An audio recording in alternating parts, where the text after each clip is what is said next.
നമസ്കാരം. KAS മെന്ററിലേക്ക് സ്വാഗതം. May 20 മുതൽ 31 വരെയുള്ള ദിവസങ്ങളിലെ ഏറ്റവും പ്രധാനപ്പെട്ട ചില കറണ്ട് അഫയേഴ്സിന്റെ അനാലിസിസ് ആണ് നമ്മൾ ഈ ഒരു വീഡിയോയിൽ ഉൾപ്പെടുത്തിയിരിക്കുന്നത്. ആദ്യമായി നമ്മൾ പരിശോധിക്കുന്നത് നാഷണൽ ന്യൂസ് ആണ്. അതിലെ ആദ്യത്തേതെന്ന് പറയുന്നത് ഇന്ത്യയിൽ നിന്ന് പുതിയ 6 സ്ഥലങ്ങൾ യുനെസ്കോയുടെ വേൾഡ് ഹെറിറ്റേജ് സൈറ്റ് ടെന്റേറ്റീവ് ലിസ്റ്റിലേക്ക് ഉൾപ്പെടുത്തി എന്നുള്ളതാണ്. ആർക്കിയോളജിക്കൽ സർവേ ഓഫ് ഇന്ത്യയാണ് ഈ സ്ഥലങ്ങൾ പ്രപ്പോസ് ചെയ്തിരിക്കുന്നത്. ഇതോടെ ഇന്ത്യയുടെ ടെന്റേറ്റീവ് ലിസ്റ്റിലാകെ 48 ഹെറിറ്റേജ് സൈറ്റുകളാണ് ഉള്ളത്. മഹാരാഷ്ട്ര, തമിഴ്നാട്, മധ്യപ്രദേശ്, ഉത്തർപ്രദേശ് എന്നിവിടങ്ങളിൽ നിന്നാണ് ഈ പുതിയ 6 ഹെറിറ്റേജ് സൈറ്റുകൾ ഉള്ളത്. വാരണാസിയിലെ ഗംഗാഘട്ട്, തമിഴ്നാട്ടിലെ കാഞ്ചീപുരം ക്ഷേത്രങ്ങൾ, മധ്യപ്രദേശിലെ സത്പുര ടൈഗർ റിസർവ്, മഹാരാഷ്ട്രയിലെ മിലിറ്ററി ആർക്കിടെക്ചർ, കർണാടകയിലെ ഹൈർബെനഗൽ മെഗാലിത്തിക് സൈറ്റ്, നർമ്മദ വാലിയിലെ ഭേദ്ഘട്ട്, ലംതാഘട്ട് എന്നിവയാണ് ഈ 6 സ്ഥലങ്ങൾ. അതുപോലെ തന്നെ യുനെസ്കോയുടെ ആസ്ഥാനം എന്ന് പറയുന്നത് പാരീസ് ആണ്.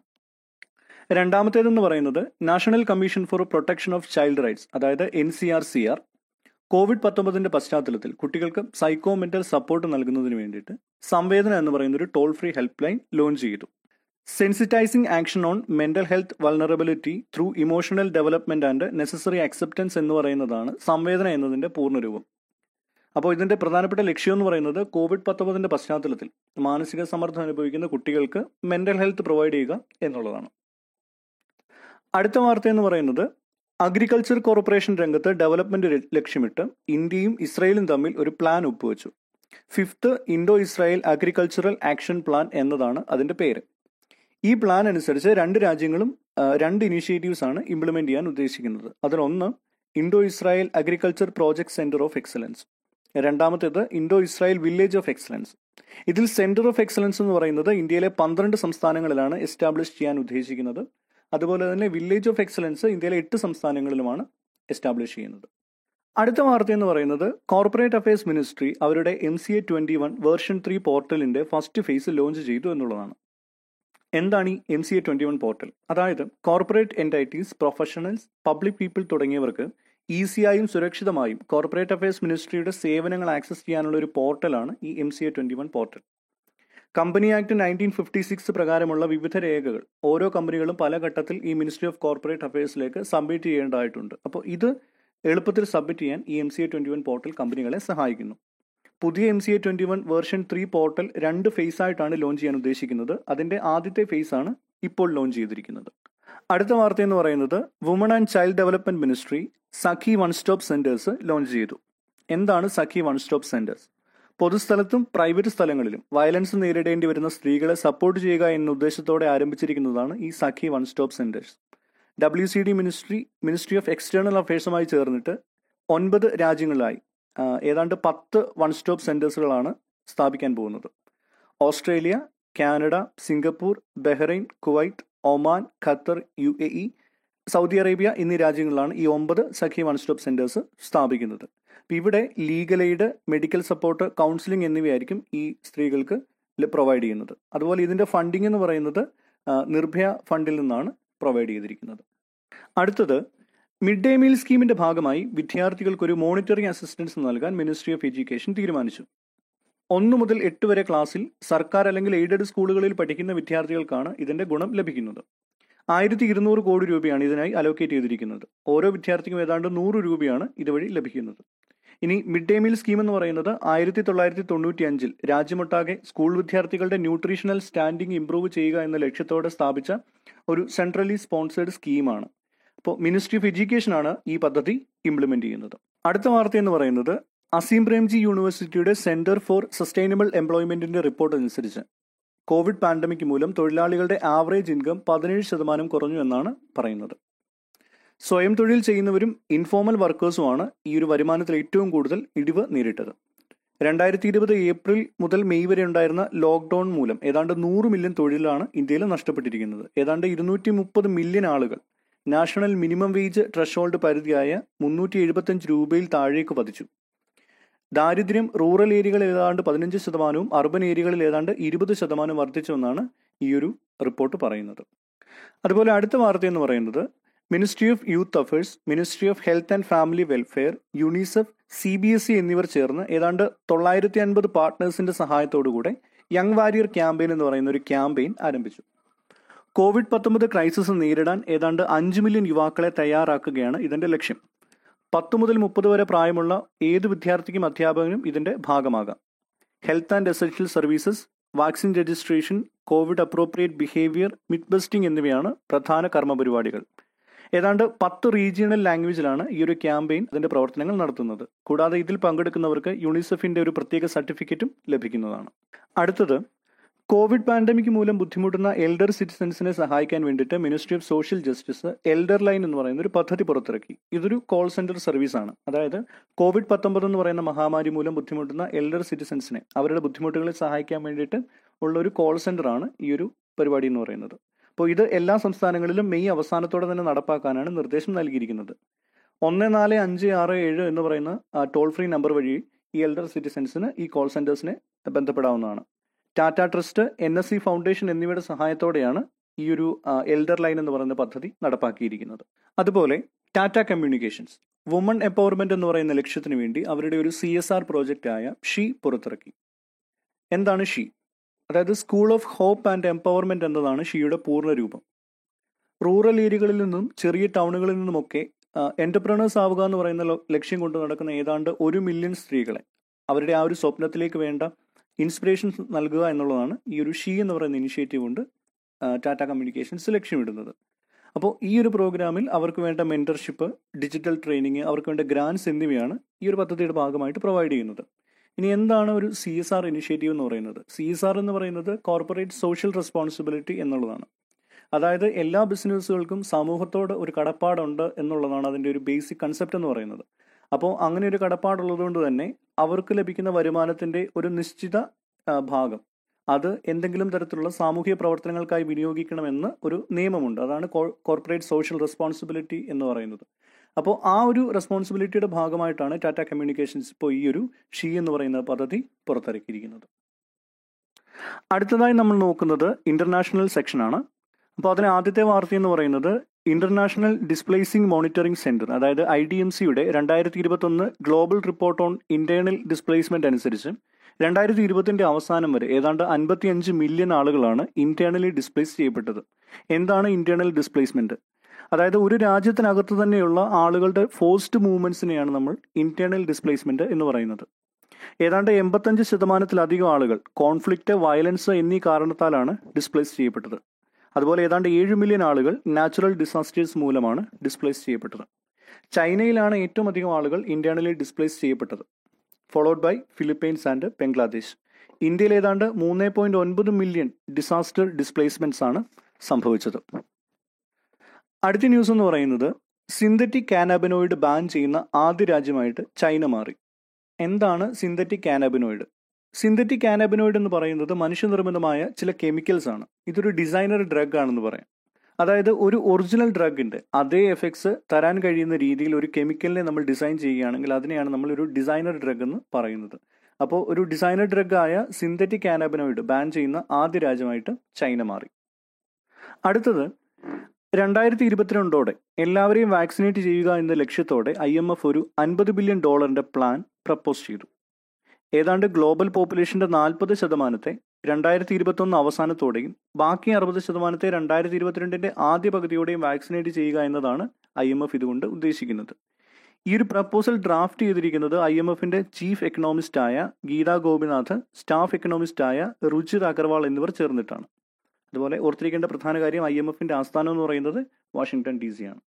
അടുത്ത ന്യൂസ് എന്ന് പറയുന്നത് യുണൈറ്റഡ് നേഷൻസ് എൻവയോൺമെന്റ് പ്രോഗ്രാം അല്ലെങ്കിൽ UNEP, international union for the conservation of nature അല്ലെങ്കിൽ IUCN എന്നിവയുടെ റിപ്പോർട്ട് അനുസരിച്ച് ഏതാണ്ട് 21 മില്യൺ സ്ക്വയർ കിലോമീറ്ററിലധികം area protected and covered area ആയിട്ട് മാറി എന്നുള്ളതാണ്. അതായത് 2010 മുതൽ 2020 വരെയുള്ള കാലഘട്ടം കൊണ്ട്. അപ്പോൾ ഈ ഒരു അഡീഷനോടെ ഭൂമിയിലെ പ്രൊട്ടക്റ്റഡ് ആൻഡ് കവേർഡ് ഏരിയ എന്ന് പറയുന്നത് അതിന്റെ ടോട്ടൽ പെർസെൻറ്റേജ് 64% മാറി. ഈ 21 മില്യൺ സ്ക്വയർ കിലോമീറ്റർ അധികമായി ഇൻക്ലൂഡ് ചെയ്യപ്പെട്ടതിലൂടെ മനസ്സിലാകുന്നത് ലോകത്തിലെ പ്രൊട്ടക്റ്റഡ് ആൻഡ് കവേർഡ് ഏരിയയുടെ 42% ആഡ് ചെയ്യപ്പെട്ടത് ഈ 2010 മുതൽ 2020 വരെയുള്ള കാലഘട്ടത്തിലാണ് എന്നുള്ളതാണ്.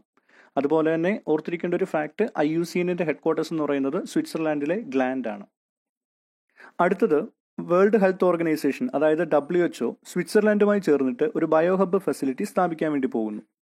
അപ്പോൾ എന്താണ് ഒരു ബയോഹബ് ഫെസിലിറ്റി എന്ന് പറയുന്നത്? അതായത് വൈറസുകളെക്കുറിച്ചും മറ്റ് പാത്തോജനുകളെക്കുറിച്ചും വേഗത്തിൽ ഇൻഫർമേഷൻ കൈമാറ്റം ചെയ്യുക, സാമ്പിളുകൾ കൈമാറ്റം ചെയ്യുക എന്ന ലക്ഷ്യത്തോടെയാണ് ഈ ഒരു ബയോഹബ് ഫെസിലിറ്റി സ്ഥാപിക്കുന്നത്. സ്വിറ്റ്സർലൻഡിലെ സ്പൈസ് എന്ന് പറയുന്ന സ്ഥലത്താണ് ഇത് സ്ഥാപിക്കുന്നത്. സാർസ് കോവിഡ്-2 വൈറസിന്റെയും മറ്റ് പാത്തോജനുകളുടെയും ഒരു റെപ്പോസിറ്ററി ആയിട്ടായിരിക്കും ഈ ഒരു ബയോഹബ് പ്രവർത്തിക്കുന്നത്. അതുപോലെ WHO ആസ്ഥാനം എന്ന് പറയുന്നത് സ്വിറ്റ്സർലൻഡിലെ ജനീവയാണ്. അതുപോലെ അടുത്ത വാർത്ത എന്ന് പറയുന്നത് വേൾഡ് മെട്രോളജിക്കൽ ഓർഗനൈസേഷൻ അല്ലെങ്കിൽ WMO, United kingdom met office എന്നിവയുടെ ആനുവൽ ക്ലൈമറ്റ് അപ്ഡേറ്റ് പ്രകാരം 2021-25 കാലഘട്ടത്തിൽ ഗ്ലോബൽ ടെമ്പറേച്ചർ ഏതാണ്ട് 1.5 ഡിഗ്രി സെൽഷ്യസിന് മുകളിൽ ഉയരുമെന്നാണ് പറയുന്നത്.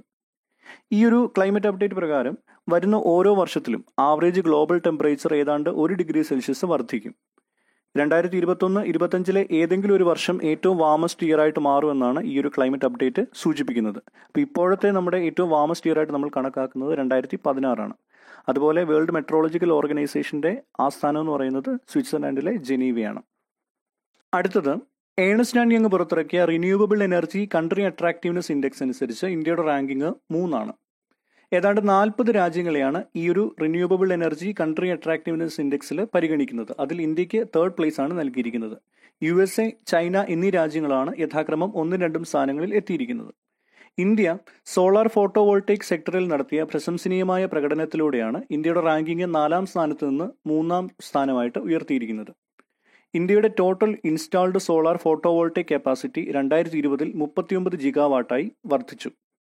അതുപോലെ global renewable energy capacity investment 2% അഥവാ $303.5 ബില്യൺ ഉയർന്നിട്ടുണ്ട്. അതുപോലെ ഏണസ്റ്റ് ആൻഡ് യങ്ങിന്റെ ഹെഡ്ക്വാർട്ടേഴ്സ് എന്ന് പറയുന്നത് ലണ്ടനാണ്. അടുത്തത് നൈറ്റ് ഫ്രാങ്ക് പുറത്തിറക്കിയ ഗ്ലോബൽ പ്രൈം സിറ്റീസ് ഇൻഡെക്സ് അനുസരിച്ച് ഡൽഹി 32ാം സ്ഥാനത്താണ് ഉള്ളത്. 45 സിറ്റികളെയാണ് ഈ ഒരു ഗ്ലോബൽ പ്രൈം സിറ്റീസ് ഇൻഡെക്സിൽ ഉൾപ്പെടുത്തിയിരിക്കുന്നത്. ഇതിൽ ഡൽഹി 32ാം സ്ഥാനത്തും മുംബൈ 36ാം സ്ഥാനത്തുമാണ് ഉള്ളത്. ഏറ്റവും ടോപ്പിൽ വന്നിരിക്കുന്ന 3 സിറ്റികൾ എന്ന് പറയുന്നത് ചൈനയിലെ ഷെൻസൻ, ഷാങ്ഹായ്, ഗാങ്ഷൌ എന്നീ സിറ്റികളാണ്. അടുത്തതായി നമുക്ക് നോക്കാനുള്ളത് UN പീസ് കീപ്പേഴ്സിന് വേണ്ടിയിട്ട് ഇന്ത്യ യുണൈറ്റ് അവെയർ എന്ന് പറയുന്ന ഒരു മൊബൈൽ ആപ്പ് ലോഞ്ച് ചെയ്യാൻ വേണ്ടി പോകുന്നു. അപ്പോൾ ഈ യുണൈറ്റ് അവെയർ എന്ന് പറയുന്ന മൊബൈൽ ആപ്ലിക്കേഷൻ വഴി ഉദ്ദേശിക്കുന്നത് UN പീസ് കീപ്പേഴ്സിന്റെ സേഫ്റ്റി, സെക്യൂരിറ്റി എന്നിവ വർദ്ധിപ്പിക്കുക എന്നതാണ്. 2021 ഓഗസ്റ്റിൽ ഇന്ത്യ UN സെക്യൂരിറ്റി കൗൺസിലിന്റെ പ്രസിഡൻസി ഏറ്റെടുക്കുന്ന സമയത്താകും നമ്മൾ ഈ യുണൈറ്റ് അവെയർ ആപ്പ് ലോഞ്ച് ചെയ്യുന്നത്.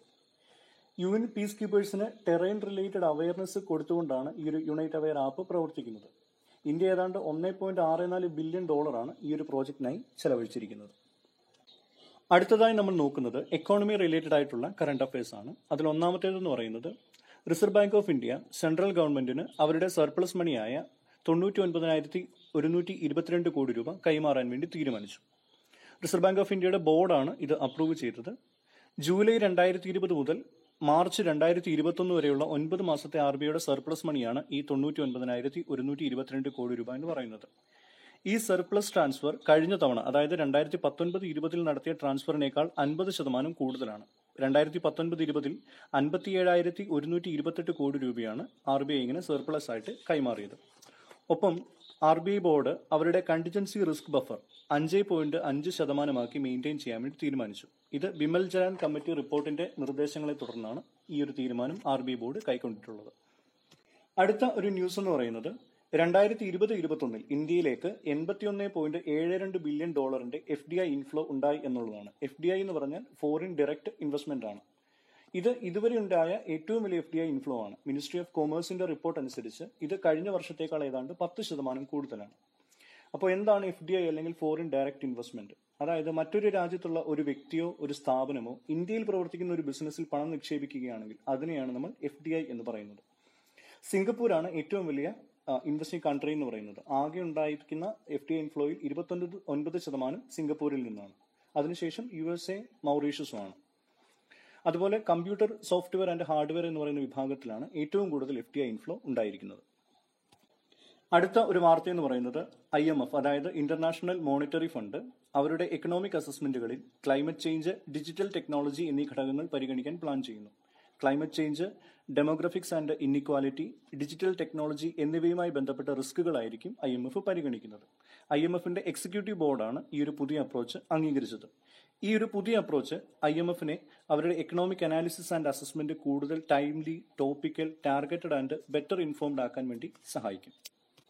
അടുത്തതായി നമ്മൾ നോക്കുന്ന ഒരു വാർത്ത എന്ന് പറയുന്നത് ministry of home affairs hate സ്പീച്ചിനെ സംബന്ധിച്ച് ഒരു സെപ്പറേറ്റ് സെക്ഷൻ ഇന്ത്യൻ പീനൽ കോഡിൽ ഉൾപ്പെടുത്താൻ വേണ്ടി ഒരു കമ്മിറ്റിയെ രൂപീകരിച്ചു.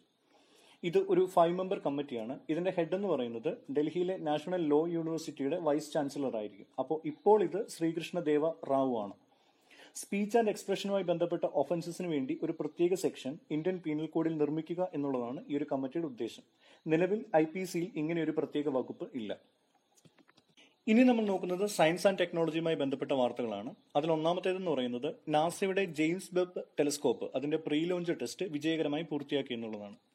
ലോകത്തിലെ ഏറ്റവും വലിയതും ശക്തിയേറിയതുമായ ടെലിസ്കോപ്പാണ് ജെയിംസ് വെബ് ടെലിസ്കോപ്പ്. ഇപ്പോൾ ബഹിരാകാശത്തുള്ള ഹബിൾ സ്പേസ് ടെലിസ്കോപ്പിനെ റീപ്ലേസ് ചെയ്യാനാണ് ജെയിംസ് വെബ് ടെലിസ്കോപ്പ് വിക്ഷേപിക്കുന്നത്. 2021 വിക്ഷേപണം നടത്താനാകുമെന്നാണ് നാസ പ്രതീക്ഷിക്കുന്നത്. അടുത്തതായി DRDO അതായത് defence research and development organisation Dipcovan എന്ന് പറയുന്ന ഒരു COVID-19 antibody detection kit develop ചെയ്തു. ഇതൊരു ഇൻഡിജിനസ് ആന്റിബോഡി ഡിറ്റക്ഷൻ കിറ്റാണ്. സീറോ സർവൈലൻസ് എന്ന് പറയുന്ന രീതിക്കാണ് ഈ ഒരു കിറ്റ് ഉപയോഗിക്കുക.